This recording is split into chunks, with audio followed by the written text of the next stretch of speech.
श्रीमद् भगवत गीता का 9वां अध्याय है राज विद्या राजगुह्य योग। इस अध्याय में कुल 34 श्लोक हैं और उनमें यह बताया गया है कि श्री कृष्ण की आंतरिक ऊर्जा इस सृष्टि का विस्तार करती है, उन्हें व्याप्त बनाती है, उसका सृजन करती है और वही इस ब्रह्मांड का अंत भी करती है, उसे नष्ट भी करती है। नमस्ते। आज हम 9वां अध्याय राज विद्या राजगुह्य योगो नाम 9वां अध्याय 9वां अध्याय का हम आज चिंतन करेंगे। भगवत गीता में 18 चैप्टर है, 18 अध्याय है, उनमें से एग्जैक्ट बीच में हम आए हैं 9वां चैप्टर।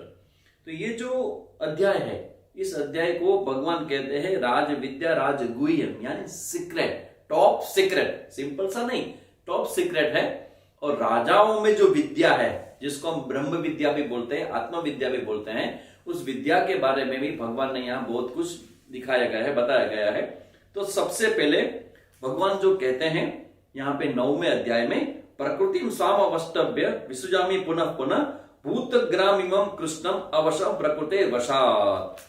प्रकृति को मेरी अपनी जो शक्ति है, जिसको माया बोलते हैं, उस शक्ति को अपने वश में करके बार बार मैं इसका मतलब ये ब्रह्मांड का मैं सर्जन करता हूं। यानी कि ये बात फिर से स्थित होती है कि ये जो ब्रह्मांड दिखता है, विश्व दिखता है, वो उसके पीछे कोई है जिन्होंने इनको बनाया है। आइंस्टाइन हो या कोई भी हमारे साइंटिस्ट हो, सब लोगों के मन में ये बात तो आती है कि ये जो विश्व दिखता है वो इतना लॉजिकल है, इतना ऑर्डर में है, कोई तो है जिसको बनाने वाला है।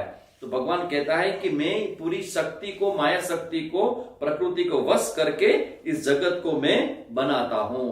अब हमारे मनुष्य पर आते हैं भगवान कि हमारे मनुष्य, जो मनुष्य योनि है, वहां पे 2 प्रकार के लोग होते हैं। एक होते हैं आसुरी शक्ति वाले और होते हैं देवी शक्ति वाले। ये आसुरी और देवी, ये दोनों जो शक्तियां वाले जो लोग होते हैं, उनके बारे में भगवान आगे जाके, ये जो हमारा 16वां अध्याय है, देव संपत आसुर संपत विभाग योगो नाम, ये जो 16वां अध्याय है, वहां पे भगवान उसको डिटेल में पूरा दिखाएंगे, बताएंगे कि देवी शक्ति वाले लोग होते हैं, देवी संपत वाले लोग होते हैं, वो क्या स्वभाव रखते हैं, और आसुरी संपत वाले लोग होते हैं, उनका क्या स्वभाव होता है। वो सारा जैसे कैसे होता है, भगवत गीता के अंदर एक विचार यहां पे रख दिया 9वें चैप्टर में।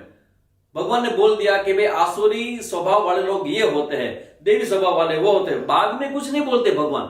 ये एक बढ़िया सा भगवान का एक स्ट्रक्चर ऐसा है कि जहां पे भगवान बीज के रूप में विचार को रख देते हैं, आगे जाके पूरा अध्याय उसी पर होता है। तो ये बात यहाँ पे 9वें अध्याय में कहा। और देवी संपत्ति के बारे में भगवान कहते हैं, महात्मनस्तु माम पार्थ देवी प्रकृति आश्रिता। ये महात्मा लोग जो होते हैं, सज्जन जो लोग होते हैं, भजंती अनन्य मनसः, मेरा सदैव भजन करने वाले, मेरे को ही याद करने वाले, मेरे अंदर चित्त वृत्ति को समाहित करने वाले ऐसे जो महापुरुष है, वो सब वो महात्मा लोगों के साथ क्या होता है, ज्ञात्वा भूतादिम अव्ययम, अविनाशी मेरे को जान लेते हैं। तो ये भगवान यहाँ कहते हैं। उसके बाद आगे जो बात बताते हैं, भगवान ने यहाँ स्वर्ग के बारे में बात की गई है। क्या बताया है कि अगर कोई व्यक्ति पुण्य कर्म करता है, किसी को मदद करता है, सोशल एक्टिविटीज करता है, तो ये सब करने से पुण्य उत्पन्न होते हैं। पुण्य के बल से व्यक्ति का जब शरीर छूट जाता है तो वो स्वर्ग में जाता है। उसके बाद भगवान यहाँ कहते हैं कि स्वर्ग में जाकर क्या करता है, वहां भी भोग है, यहां से बेटर है, वहां मच्छर नहीं होते, वहां कोई रोग नहीं होता, वहां शुगर, डायबिटीज, कोलेस्ट्रॉल कुछ भी नहीं होता। तो वहां इस प्रकार के जो भोग भूमि है, स्वर्ग जिसको हम हेवन बोलते हैं, वहां जाते हैं। मगर भगवान एक बात और रखते हैं यहाँ पे कि जो सोचने वाले, विचार करने वाले लोग हैं, उनके लिए बोलते हैं कि क्षीणे पुण्य मर्त्य लोकम विशंति। स्वर्ग में जाना भी अल्टीमेट हमारा जीवन का गोल नहीं है। क्यों नहीं है? क्योंकि वहां जाने के बाद फिर अगेन यहां आना पड़ता है। क्षीणे पुण्य, अगर आपके पुण्य कम हो गए, जैसे आप कोई 5 स्टार होटल में गए हो और आपका पैसे खत्म हो गए, तो तुरंत उनका वेटर आएगा और आपको वो रिस्पेक्टफुली रोड पे रख देगा कि आपका समय पूरा हो गया। ऐसे ही स्वर्ग में जाने के बाद अगेन इस जगत में हमें आना पड़ता है। ये बात भगवान कहते हैं। उसके बाद भगवान एक अपने जो भक्त होते उसके बारे में कहते हैं अनन्या चिंतयन्तो माम ये जना पर्युपासते। ये शब्द आप लोगों ने सुना होगा। तेषाम नित्यभियुक्ता नाम योगक्षेमम वहाम्यहम। ये जो LIC के अंदर ये जो इसका शब्द का यूज किया गया है वो भगवत गीता के 9वें चैप्टर के 22वां श्लोक से उठाया गया है, योगक्षेमम वहाम्यहम। एक बात याद रखना कि अगर भगवान के साथ कोई व्यक्ति जुड़ता है तो उनका जीवन भगवान चलाता है, सबका जीवन भगवान ही चलाता है। मगर जो व्यक्ति भगवान के भक्त होते हैं ना, उनको बार बार ये अनुभव होता है कि मैं जो प्रयत्न करता हूं उससे बहुत कुछ ज्यादा भगवान हमें भेज देते हैं। जिस व्यक्ति की, जिस वस्तु की, जिस परिस्थिति की आवश्यकता होती है वो भगवान उनको उनके सामने लाकर रख देते हैं। भगवान ने गीता में यहां पे कहा है योग और क्षेम। योग का मतलब है कि जो अप्राप्त है उसकी प्राप्ति, और क्षेम का मतलब होता है जो दिया गया है उनका रक्षण भी मैं ही करता हूं। याद रखना, आपके पास अगर संपत्ति आ गई, अगर भगवान की कृपा से नहीं आई है तो कभी भी वापस चली जाएगी, आप देखते रह जाओगे। आजकल बहुत होता है जगत के अंदर, कितने बड़े बड़े लोग होते हैं और धड़ाम से नीचे गिरते हैं और फिर प्रकृति के हाथ में आ जाता है। भगवान के जो भक्त होते हैं उनको जो मिलता है भगवान के प्रसाद रूप में, वो सदैव उनके साथ रहता है। इसीलिए कहते हैं कि भगवान के जो भक्त होते हैं ना, वो कभी डरते नहीं है, कोई भयभीत नहीं होते, वो स्वस्थ रहते, फ्रस्ट्रेट भी नहीं होते, शोकातुर भी नहीं होते। क्यों नहीं होते? क्योंकि सब परिस्थिति में वो भगवान को याद रखते हैं और भगवान फिर उनका योग और क्षेम का पालन करते हैं। ऐसा अनुभव बार बार होने से भगवान में उनकी श्रद्धा भक्ति और ज्यादा मजबूत होती है। भगवान अगले चैप्टर में कह के आए कि जो व्यक्ति जैसी श्रद्धा करेगा मैं वैसा उनको रिस्पॉन्स करूंगा। इसलिए हम बोलते हैं बार बार, what you think, how you think is everything.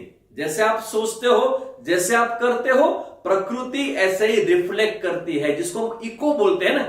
तो जो हम करेंगे वही वापस आएगा। मैं अगर निष्काम भाव से अगर आप लोगों को ज्ञान देता हूं तो भगवान की कृपा वैसे ही मेरे को मिलेगी। अगर आप किसी का गलत करते हो, कोई भी गलत काम करते हो, तो फिर आपके साथ भी आज नहीं तो कल वो गलत किया हुआ काम का फल आपके सामने आएगा, आएगा और आएगा। इसीलिए हमारी श्रद्धा मजबूत हो। सब ये भगवत गीता का पाठ जब हम करते हैं ना, तो ये सब मंत्र पढ़ते हैं ना, तो हमारी अंदर ताकत आती है, शक्ति बढ़ती है कि हम अच्छे कर्म करने वाले हैं, तो हमारी रक्षा भी भगवान करता है। कभी कभी भगवान पर शंका भी हो जाती है, मगर एक बात मैं बता दूं, चादर ओढ़ शंका मत करियो। अगर भगवान पर श्रद्धा करके समर्पित हुए हो तो आपके साथ मंगल ही होगा, मंगल ही होगा, मंगल ही होगा। ये इसको बोलते हैं हम श्रद्धा। तो ये कहने के बाद भगवान आप आगे जाके बताते हैं कि जो भी व्यक्ति जैसे भी करता है, जैसे भी पूजा करता है, श्रद्धा से करता है, तो उनकी इच्छा को मैं पूरा करता हूं। तेपी मामे वो कौनते यजंती अविधि पूर्वकम। अगर कोई श्रद्धा के बिना भी करता है मगर मेरी पूजा करता है तो उस पूजा को मैं उसको फल उसी रूप में देता हूं। ये कहने के बाद हम सोचते हैं कि भगवान को क्या चाहिए। भगवान कहते हैं मुझे कुछ नहीं चाहिए, क्योंकि पूरा जगत जो बनाने वाला है वो क्या आपके 1 करोड़ से 1 लाख से क्या वो प्रसन्न होगा? उनको वो नहीं चाहिए। भगवान को कहते हैं पत्रम पुष्पम फलम तोयम यो में भक्त्या प्रयच्छति तदहम। भगवान कहते हैं अगर तू सिर्फ पत्रम, पुष्पम और फल, जो भी कुछ तेरे पास है, कुछ भी नहीं है तो पानी तो तेरे पास है, एक जल की अंजलि ले और मेरे चरणों में रख दे तो मैं प्रसन्न हो जाऊंगा। इससे मालूम होता है कि भगवान को वो सब कुछ नहीं चाहिए, भगवान को हमारा मन चाहिए। मन और बुद्धि जो हमारे अंदर है वही भगवान चाहते हैं कि वो मन बुद्धि अपना अहंकार मत कर और मेरे समर्पित हो जाए। इसलिए भगवान कहते हैं पत्रम पुष्पम फलम तोयम यो में भक्ता प्रयच्छति अस्नामि। भगवान कहते हैं अगर तू मेरे को रखता है मेरे सामने तो मैं उसको खाता हूं, जो तू रखता है उसको मैं पीता हूं। ये गीता जी में भगवान कहते हैं यत् करोसि यदस्नासि यज्जु होसि ददासि यत्, तू जो कुछ करता है मेरे को समर्पित कर दे तो तेरा कल्याण हो जाएगा। ये कर्म जो बंधन करने वाले हैं, अगर तू मेरे को समर्पित कर देगा तो कर्म का बंधन भी तेरे को नहीं होगा और तू जीवन मुक्त की ओर चला जाएगा। और भगवान कहता है कि शुभ और अशुभ दोनों प्रकार के फल से तू अलग हो जाएगा। तेरे को कोई भी फल का जो लेपन है वो तेरे को नहीं लगेगा अगर तू मेरे को समर्पित कर देगा तो। ये समर्पण भाव यहाँ पे भगवान रखते हैं और लास्ट में कहते हैं कि तू कोई भी व्यक्ति हो, अपि चेत्सु दुराचारो भजते माम अनन्य भाग साधु रेव समंतव्य। कोई व्यक्ति अगर संकल्प कर ले कि आज से मेरा जीवन में चेंज करता हूं, भगवान की ओर जाता हूं, तो उस व्यक्ति को भगवान बोलते हैं उनको साधु जान। चाहे कुछ भी बुरा किया हो, कोई भी पाप कर्म किया हो, मेरा भक्त बन जाता है तो फिर वो उनको तो साधु ही जान। ये बात यहाँ भगवान कहते हैं। आगे के चैप्टर की चर्चा बाद में करेंगे। ओम तत्सत।